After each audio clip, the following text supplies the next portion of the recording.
गद्दार जानते हो आप? गद्दार कैसा होता है, कैसा दिखता है गद्दार? आज आपको उसके दर्शन करवाता हूं। कल रात को भारत जब सोने जा रहा था ना, तो अचानक से न्यूज आने लगी कि पाकिस्तान की ओर से मिसाइल्स और ड्रोन अटैक्स किए जा रहे हैं जम्मू के ऊपर। 8 मिसाइलें बस जम्मू के लोगों के ऊपर फेंकने की कोशिश की गई थी। साथ में न्यूज ये भी चल रही थी कि भारत का जो S-400 एयर डिफेंस सिस्टम है ना, उसने इन मिसाइल्स को हवा में ही मार दिया है। खेल खत्म है भाई। ओए ये क्या है? ऐसे है मैं भाई। भाई देखा वो कर रही है इंटरसेप्ट। पूरा ओ पूरा भाई डैम भाई।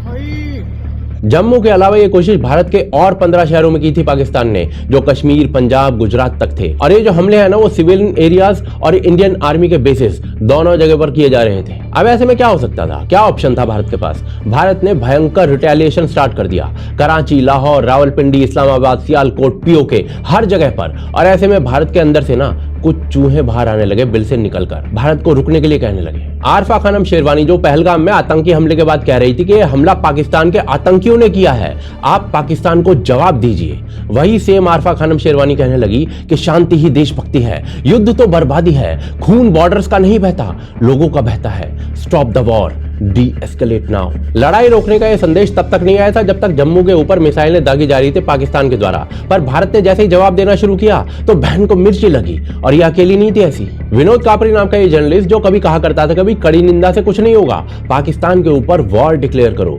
तो जैसे ही भारत ने जवाब देना शुरू किया, बंदे ने कहना शुरू कर दिया say no to war. Alt News वाला प्रतीक सिन्हा है ना, भारत के जवाब देते ही उसने ये कहना शुरू कर दिया कि डी एस्केलेट नाउ, यानी कि लड़ाई को अभी के अभी रोको। और इसके बाद ना डी एस्केलेशन मैसेज इसकी लगभग बाढ़ आ गई थी। पता नहीं सबको जब भारत जवाब दे रहा था ना, तभी ये सब कुछ क्यों रोकना था, इनका कौन है पता नहीं पाकिस्तान में। ये नेहा सिंह राठौर, फोक सिंगर, कुछ दिन पहले आतंकवादियों के कटे हुए सर मांग रही थी। भारत ने जब काम शुरू कर दिया तो बहन कहने लगी कि भाई लाशें जो है ना भारत और पाकिस्तान में गिर रही हैं, हथियार यूरोप के बिक रहे हैं, बताओ युद्ध कौन जीत रहा है। मतलब सारा ज्ञान तभी निकल रहा है जब भारत रिप्लाई कर रहा है। ये हॉटमेल बनाने वाला सबीर भाटिया, भाई को शांति के सारे संदेश तभी याद आए जब भारत ने रिप्लाई देना शुरू कर दिया पाकिस्तान को। और भाई इसके बाद तो कतई बाढ़ आ गई इस प्रकार के संदेशों की। अचानक से ना एक मैसेज चलाया जाने लगा, जिनके बाप सेना में होते हैं वो वॉर नहीं चाहते, जिनके भाई और बेटे सेना में होते हैं वो वॉर नहीं चाहते, ज्यादा वॉर वो लोग चिल्लाते हैं जिनका कोई वॉर में नहीं है। इन दोनों में से ना एक आम आदमी पार्टी का बड़ा लीडर था और दूसरा एक पत्तलकार। सबको ये सारे मैसेज तब याद आ रहे थे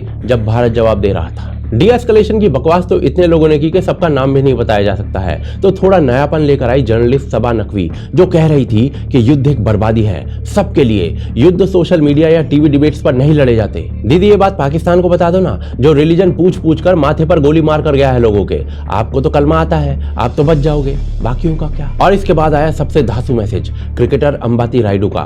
भाई कहने लगा कि भाई आंख के बदले आंख जो है ना वो पूरी दुनिया को अंधा कर देगी। रियली? वैसे जो आखिरी आदमी बचेगा ना उसकी एक आंख बच जाएगी। पर भाई तू ना क्रिकेट में कमेंट्री करता रहे, वहीं तक ठीक है, यहाँ घुसने की कोशिश क्यों कर रहा है? ये सब लोग ना हमारे फोर्सेस का मनोबल तोड़ने में लगे हुए हैं। अभी तक इनको ऑपरेशन सिंदूर के नाम से दिक्कत थी, क्योंकि इनके अनुसार ये नाम सेक्युलर नहीं है। सेना और सरकार की प्रेस कॉन्फ्रेंस में ऑपरेशन सिंदूर ही कहा गया, लेकिन यह नाम किसने रखा, कैसे रखा गया, क्यों रखा गया, इसके बारे में नहीं बताया गया। लेकिन गोदी मीडिया के कवरेज में सुहागिन और सिंदूर को लेकर हेडलाइन खूब बनाई जा रही है। सिंदूर